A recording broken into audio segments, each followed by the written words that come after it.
Olá, queridos, graça e paz, e que Deus te abençoe em mais esse dia. A gente está aqui de volta, né? Para dar continuidade a essa série de mensagens do conflito entre carne e espírito. A gente já falou muita coisa aqui, querido. Se você está chegando aqui agora, eu te peço encarecidamente, volta lá no primeiro vídeo, vem acompanhando, invista tempo, sabe, na tua vida espiritual, se alimente espiritualmente desses vídeos. A gente produz com muito carinho para você, porque não vai ter como, você não vai entender se você pegar aqui, vai pegar pelo meio do caminho. Tá bom? Então, a gente chegou à conclusão, né? A gente falando, né, de toda essa questão de homem espiritual, homem carnal, homem interior, homem exterior, carne, espírito, natureza celestial, natureza humana, sabe? Mentalidade da carne, mentalidade do espírito, inimigas entre si, falando dessa guerra, falando e tal. E agora a gente chegou à conclusão no último vídeo, né? Que tudo isso é uma guerra na nossa mentalidade, na nossa maneira de pensar, nos nossos pensamentos. É aí que acontece a guerra. Né? Então deixa eu te explicar. Né? A gente tem uma maneira de pensar, uma mentalidade muito adaptada às coisas que a gente vive nesse mundo. Então quando a gente vem para Jesus e a gente entrega agora a nossa vida a Jesus, a Bíblia chega a dizer que nós devemos ter ou temos a mente de Cristo. A mente de Cristo é a palavra de Deus. Então você vai pegar a Bíblia, a palavra de Deus, você vai ver. A Bíblia é a mentalidade do Espírito. A Bíblia, sabe, é essa mentalidade do Espírito que confronta diretamente a mentalidade desse mundo, que é a mentalidade da carne. Sabe? Então agora que a gente começa a se alimentar da palavra de Deus e a gente tem o Espírito em nós e essa palavra está em nós, essa palavra permanece em nós, a guerra começa. Porque a gente tem a palavra, a gente sabe que a palavra é a verdade e muitas vezes ela confronta a nossa própria maneira de viver e de pensar.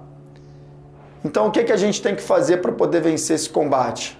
Né? É o que agora, né, a gente saindo do capítulo 8 do livro de Romanos, a gente vai lá para o capítulo 12, no verso 1, que diz o seguinte, o mesmo apóstolo Paulo, né? Irmãos, eu rogo pelas misericórdias de Deus que se ofereçam em sacrifício vivo, santo e agradável a Deus, que é o culto racional de vocês. Cara, então Paulo aqui, nesse versículo aqui, cara, ele está dando uma receita poderosa.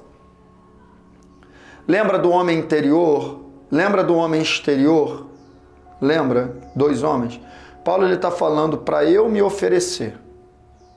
Se ofereça. Rogo-lhes pelas misericórdias de Deus, se ofereça. Como que eu vou oferecer a mim mesmo? Paulo está falando que o meu homem interior tem que oferecer o meu homem exterior, a minha carne, em sacrifício vivo. Então eu tenho que decidir sacrificar a minha carne. Então a vida com Deus, a vida no Evangelho, é uma vida sacrificial. É uma vida, lembra lá que eu falei, levar para a cruz? Carrega a cruz, negar a si mesmo. Lembra que eu falei de mortificar a carne? Crucificar a carne, mortificar a carne aqui, fala em apresentar em sacrifício. Sacrifício é a morte aqui também. Vivo, santo e agradável a Deus, que é o culto racional. Está falando isso aqui, está falando de relacionamento com Deus. Como que eu vou apresentar o meu homem exterior a Deus? Em oração. Está falando de relacionamento com Deus. Esse versículo aqui fala de conversão, de relacionamento com Deus. O meu homem espiritual apresentar diariamente, constantemente, o meu homem espiritual apresentar o meu homem exterior, o meu homem carnal diariamente a Deus, como sacrifício vivo. Ir para a cruz todo dia, eu já falei sobre isso aqui. Esse é o segredo de eu vencer, é o primeiro segredo. Através de um relacionamento vivo com Deus, eu me apresentar, eu fazer morrer. Como que eu faço isso? Fortalecendo o meu espírito na minha comunhão com Deus. Lembra?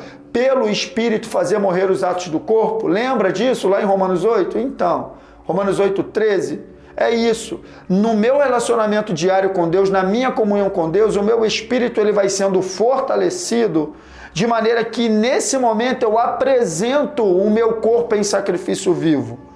Eu me ofereço em sacrifício vivo, eu vou matando a minha carne no relacionamento com Deus, no relacionamento vivo com a pessoa de Deus, com o Espírito Santo, num relacionamento vivo com o Espírito Santo. Então, é o que eu coloquei aqui só para você entender. Lá em Romanos 8:13, a gente falou de fazer morrer os atos do corpo. Em Romanos 12:1 agora a gente fala em apresentar o corpo em sacrifício vivo. E lá em Gálatas 5:24 a gente falou de crucificar a carne e seus desejos. Você percebe? Todos os textos que nós usamos até agora, eles não excluem a importância de eu e você tomarmos uma decisão de morrer. Cara, não adianta. A carne, ela só vai ficar no lugar dela se eu quiser colocar. Mas se eu der vazão a ela, não vai dar certo. Eu tenho que tomar a decisão de morrer. Eu tenho que tomar a atitude de morrer. E isso cabe a mim. Uma vez que eu entreguei minha vida a Jesus, eu preciso entender o que está lá, né, em Gálatas 2:20. Estou crucificado com Cristo, e já não vivo mais eu, mas Cristo vive em mim. E a vida que agora vivo na carne, vivo-a pela fé no Filho de Deus que me amou e a si mesmo se entregou no meu lugar. É uma decisão diária que eu tomo, queridos. É isso. Só assim eu vou conseguir prevalecer, decidindo matar a minha carne todo dia, fazer morrer os atos do corpo, apresentar o corpo em sacrifício vivo e crucificar a carne e seus desejos diariamente. É fácil, não é, mas é possível através de um relacionamento vivo com a pessoa do Espírito Santo. Tá bom, queridos? Então fica com essa palavra no teu coração e no próximo vídeo a gente dá continuidade. Que Deus te abençoe em nome de Jesus.